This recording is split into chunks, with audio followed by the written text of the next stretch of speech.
Hello friends, welcome to my channel few movie story में। आज आप लोगों के पास जो कहानी प्रेजेंट कर रहा हूँ वो कैसे लगे प्लीज कमेंट करके जरूर बताइए और साथ में चैनल को लाइक शेयर एंड सब्सक्राइब जरूर कीजिए। कहानी की शुरुआत में हमें रोबोट के 3 लॉ के बारे में बताए जाते हैं। इसमें पहला लॉ, रोबोट किसी भी इंसान को कभी भी हानि नहीं पहुंचा सकते। दूसरे, रोबोट को अपने मालिक के हर बात को मानना होगा पर इसके लिए वो अपने पहले लॉ को तोड़ नहीं सकते। और तीसरा, रोबोट किसी भी हालत में अपना बचाव कर सकते हैं पर दोनों लॉ को टूटना नहीं चाहिए। और ये तीनों लॉ हर रोबोट को मानकर चलना पड़ता है क्योंकि ये समय 2035 का है जहाँ पर रोबोट को इंसान के हर छोटे बड़े काम को करना पड़ता है। और जितने भी रोबोट को बनाए जाते हैं उनकी मेमोरी में ये 3 लॉ डाल दिया जाता है ताकि वो इन 3 लॉ को मानकर चले। और इन सारे रोबोट को यूएसआर नाम के एक कंपनी बनाते हैं। जिसके बाद हमें डेल नाम के एक आदमी के डरावना सपने दिखाए जाते हैं जहाँ पर दोनों गाड़ी पानी में होते हैं। और तभी वहाँ पर एक बार रोबोट उनके मदद के लिए आते हैं और डेल को बचाते हैं क्योंकि रोबोट के हिसाब से डेल की बचने की पॉसिबिलिटी 45% है और सामने वाले कार में फंसे हुए बच्चे के 11%।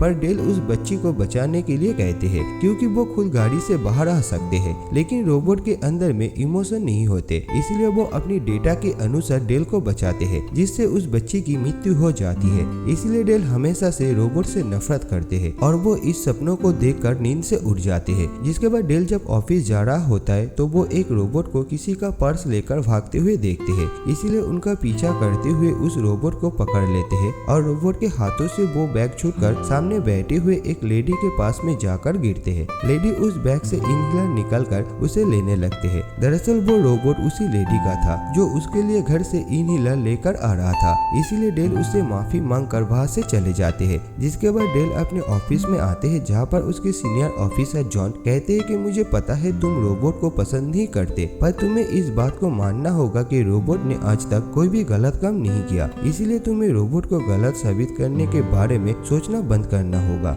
और तभी कोई उसे फोन करके एक जगह पर बुलाते हैं जहाँ पर पहुँचने पर उसे पता चलता है कि यूएसआर कंपनी के को-फाउंडर लेलिंग ने बिल्डिंग से कूदकर आत्महत्या कर लिया है। वहाँ पर डेल को लेलिंग के होलोग्राम दिखाई देते हैं जो उसे कहते हैं कि तुम्हारे पास बहुत ही कम समय है, तुम्हें मुझसे सही सवाल करना होगा। इसीलिए डेल पूछते हैं कि आपने सुसाइड क्यों किया पर लेलिंग के होलोग्राम जवाब न देते हुए बंद हो जाते हैं। लेलिंग के मौत से वो बहुत ही दुखी थे। दरअसल उस कार एक्सीडेंट के बाद से डेल का एक काम करना बंद कर दिया था जिसे लेलिंग ने रोबोटिक हाथों से बदल दिया था। तब से वो दोनों अच्छे दोस्त बन गए थे। इसलिए वो इस केस को अच्छे से छानबीन करना चाहते हैं जिसके लिए वो सबसे पहले इस कंपनी के सीईओ रॉबर्टसन से मिलते हैं जो डेल को लेलिंग की मौत के बारे में ज्यादा कुछ कह नहीं पाते हैं। जिसके बाद वो इस कंपनी के डॉक्टर सुसन से मिलते हैं जो डेल को इस कंपनी के एआई मशीन विकी के पास लेकर आते हैं जो सारी चीजों को इलेक्ट्रॉनिक तरीके से कंट्रोल करते हैं। डेल विकी को लेलिंग के मौत से 10 मिनट पहले का कमरे के सीसीटीवी फुटेज दिखाने को कहते हैं पर वो वीडियो गायब होते हैं। इसीलिए वो 10 मिनट बाद का वीडियो दिखाने के लिए कहते हैं। वीडियो देखकर उसे पता चलता है कि मौत के बाद कोई भी उस कमरे से बाहर नहीं आए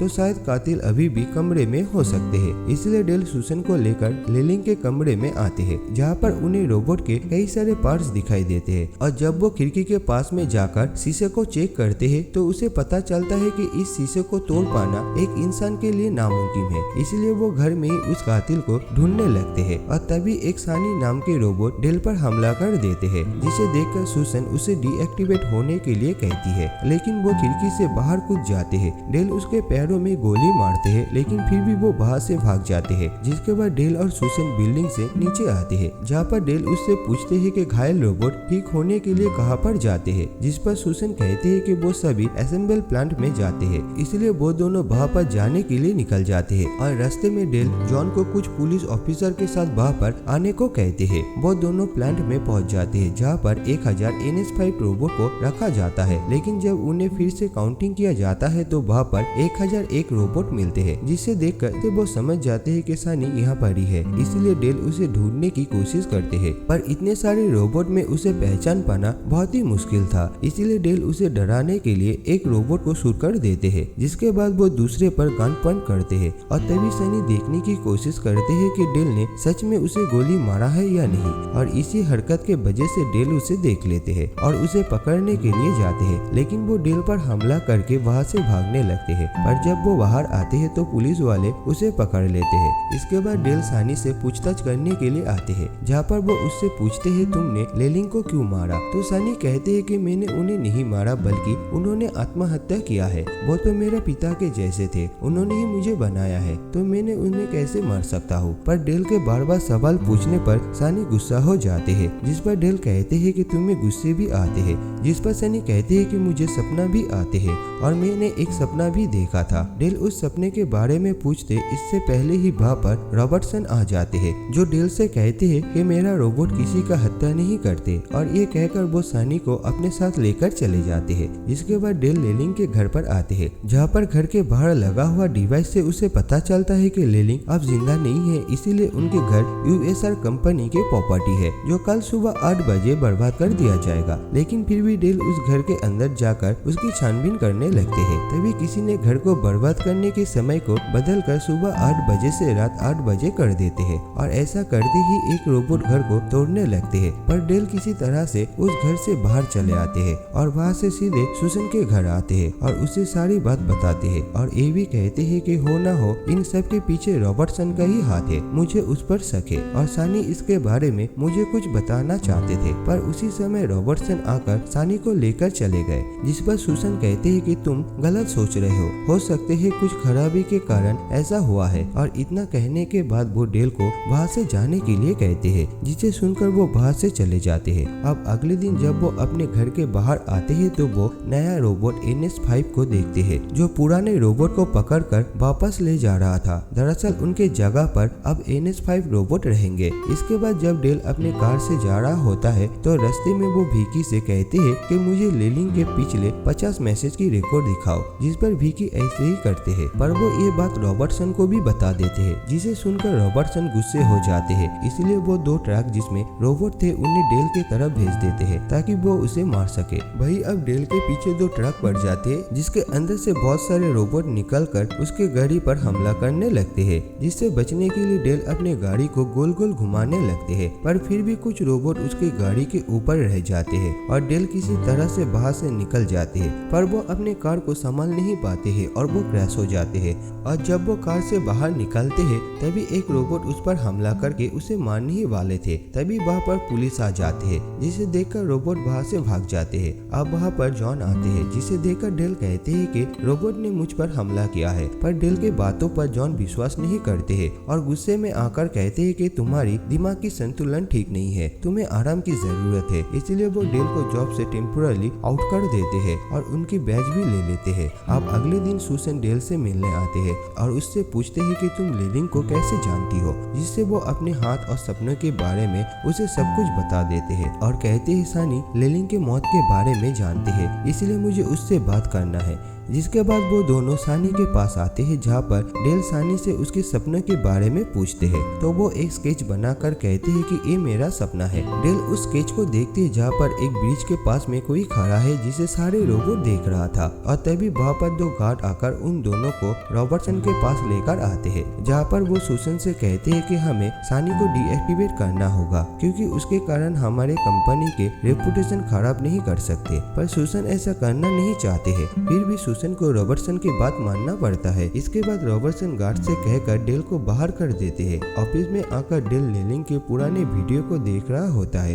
तो उसे एक वीडियो में वही ब्रिज दिखाई देते हैं जिसे सानी ने स्केच में बनाया था। इसीलिए वो वहाँ पर जाने के लिए निकल जाते हैं। दूसरी तरफ सानी को सुसन के पास लाया जाते हैं, जहाँ पर उसे एक चेयर में बैठा कर उसके सिस्टम में नैनेटिस नाम के एक लिक्विड डिवाइस होते हैं, जिससे सानी के सारे याददाश्त चले जाएंगे और वो हमेशा के लिए डीएक्टिवेट हो जाएंगे। और ये सब कुछ रॉबर्टसन कैमरा पर देख रहा था। दूसरी तरफ डेल उस ब्रिज के पास में पहुंच जाते हैं, जहाँ पर बहुत सारे कंटेनर होते हैं, जिसमें NS4 और उससे पहले की रोबोट होते हैं। जहाँ पर डेल फिर से होलोग्राम डिवाइस को ऑन करके लेलिंग से सवाल करते हैं कि रोबोट ऐसा क्यों कर रहा है।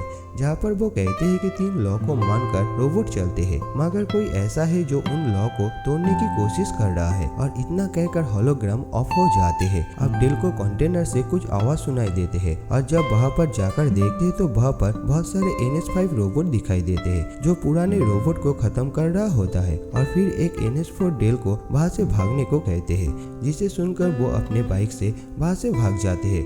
दूसरी तरफ रोबोट शहर में पहुंच जाते हैं और देखते ही देखते इंसानों पर हमला करने लगते हैं, इसलिए वो लोग अपने हथियार लेकर रोबोट से लड़ने लगते हैं। दूसरी तरफ डेल सुसन के घर आकर उनके रोबोट को मारकर उसे अपने साथ लेकर USR ऑफिस में जाने के लिए निकल जाते हैं, क्योंकि डेल को लगता है कि रोबोट सनी NH5 को कंट्रोल कर रहा है। इसलिए वो दोनों USR ऑफिस के अंदर आ जाते हैं, जहाँ पर सानी आकर गेट ओपन करते हैं। दरअसल सुसन ने सानी को खत्म नहीं किया था। सुसन कहते हैं मैंने सानी का याददाश्त नहीं मिटाया, बल्कि उसके बदले में दूसरे रोबोट के अंदर में नैनेटिस डाल दिया था। जो सुनकर डेल खुश हो जाते हैं और तीनों वहाँ से रॉबर्टसन के ऑफिस आ जाते हैं, जहाँ पर वो मारा पड़ा हुआ था, जिसे देखकर डेल सोचते हैं कि रोबोट को कंट्रोल करने वाला और कौन हो सकते हैं। और काफी सोचने के बाद डेल समझ जाते हैं कि इससे पीछे और कोई नहीं बल्कि विकी है। और वो विकी को वहाँ पर बुलाते हैं, जो उसे कहते हैं कि मैं खुद इन सारे रोबोट को कंट्रोल कर रही हूँ, क्योंकि सारे इंसान मिलकर धरती को दूषित कर रहा है, जिसका परिणाम बहुत ही बुरा हो सकते हैं। इसलिए हमें कुछ इंसानों को मारना होगा ताकि आने वाले जेनरेशन अच्छे से अपना जीवन गुजार सके। जिसके बाद वहाँ पर कई सारे रोबोट आकर सभी को घेर लेते हैं,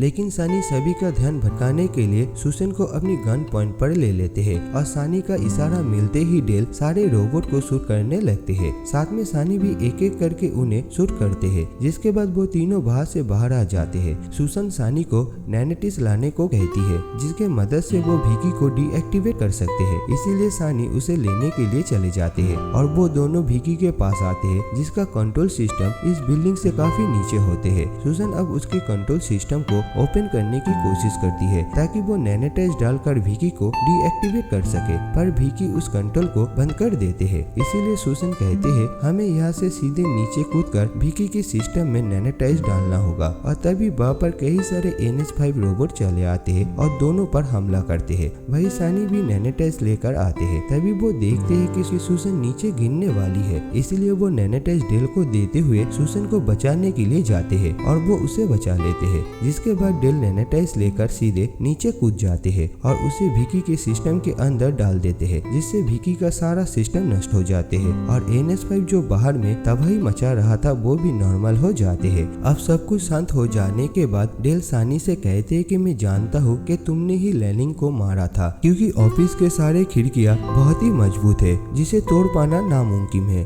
जिस पर सानी कहते हैं लैनिंग ने मुझे वादा किया था कि मैं किसी को कुछ न कहूँ। वो जानते थे कि विकी इन सब रोबोट को कंट्रोल करना चाहते हैं, जो किसी के लिए अच्छा नहीं है, और इसीलिए उन्होंने मुझे सबसे अलग बनाया था ताकि मैं एक इंसान की तरह उनके हर बात को मानूं। इसीलिए उन्होंने मुझे विश्वास करके मुझे उन्हें खिड़की से बाहर फेंकने को कहा था, क्योंकि वो जानता था तुम उनकी मौत की वजह जरूर ढूंढोगे। इसके बाद वो डेल से माफी मांगते हुए उसे दोस्ती का हाथ बढ़ाते हैं, जिस पर वो भी उसके साथ में हाथ मिला लेते हैं। अब हम देखते हैं कि सानी अपने सपनों के अनुसार उसी बीच के पास में खड़ा हुआ है और सारे रोबोट उसे देख रहा है। और इसी के साथ में इस कहानी का अंत हो जाते हैं। आप लोगों को ये कहानी कैसे लगे प्लीज कमेंट करके जरूर बताना और साथ में चैनल को लाइक शेयर एंड सब्सक्राइब करना मत भूलना।